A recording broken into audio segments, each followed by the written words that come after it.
ജമന്തിയുടെ കൂടെ ആരാ വന്നേ? അകത്ത് വിളിക്കുന്നുണ്ട്.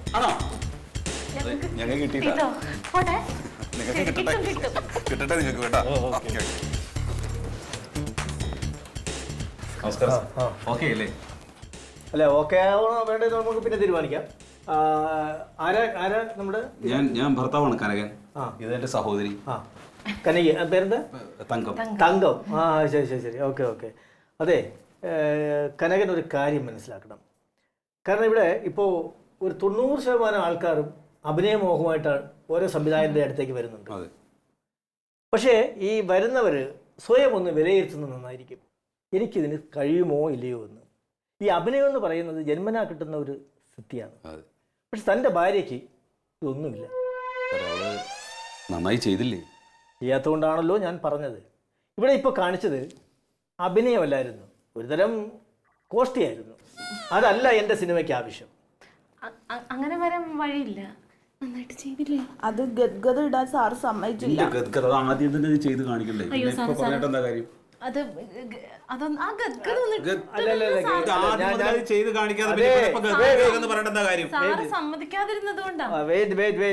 നിങ്ങൾ ഇവിടെ കിടന്ന് ചെയ്യാൻ പറ്റുമെങ്കിൽ മാത്രം ചെയ്താൽ മതി. പറഞ്ഞില്ലല്ലോ ഞാൻ കാല് പിടിക്കാൻ സാറേ ഒരു പ്രാവശ്യം ഞങ്ങൾ ഇല്ലാത്തതിന്റെ ടെൻഷൻ കൊണ്ട് അവർക്ക് അത് ഇടാൻ പറ്റാഞ്ഞതാ. ആ ഗദ്ഗതം കൂടി ഇട്ടിട്ട് സാറ് കണ്ടിട്ട് തീരുമാനിച്ചോ. ഞാൻ മൊത്തത്തിൽ ഒരു ഗൽഗതത്തിൽ പെട്ടിരിക്കുകയാണ്. അപ്പൊ അത് ഇനി ഒരു ഗൽഗതം കേൾക്കാനുള്ള സമയവുമില്ല, സന്ദർഭവുമില്ല. പാവം നോക്കിയല്ലോ നമ്മൾ അഭിനയിപ്പിക്കുന്നത്.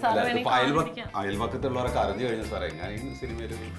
നിങ്ങൾ അങ്ങനെ അയൽപക്കത്തോട് അനൗൺസ് ചെയ്തിട്ടാണോ സിനിമ അഭിനയിക്കാൻ വേണ്ടി വരുന്നത്? സന്തോഷം കൊണ്ട് പറഞ്ഞു. അല്ല അതൊക്കെ ശരിയാണ്. നമുക്ക് വേറെ അവസരം നോക്കാം. അങ്ങനെ വേറെ അവസരം നോക്കാൻ ഇല്ല.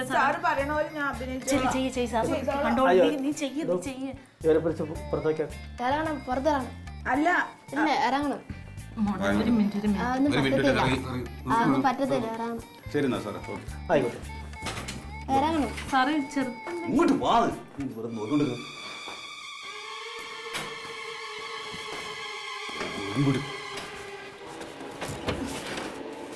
ആ കടയിൽ സാധനം മേടിക്കുന്ന ആളായിട്ട് ഞാൻ നിന്നോളം മിണ്ടൂല. കടയിൽ സാധനം വാങ്ങിക്കുന്ന ആളുണ്ടെന്ന് ആരാ പറഞ്ഞത്? എന്താണ് എന്താ നിനക്ക് എന്ത് ചെറുതെന്ന്? നിന്നോട് ഞാൻ അവിടുന്ന് പറഞ്ഞിട്ടുണ്ട് ഈ വക വേണ്ടാത്ത പരിപാടികൾ വേണ്ട. നിനക്ക് അഭിനയിക്കാൻ അറിയില്ല സാറ് പറഞ്ഞില്ലേ?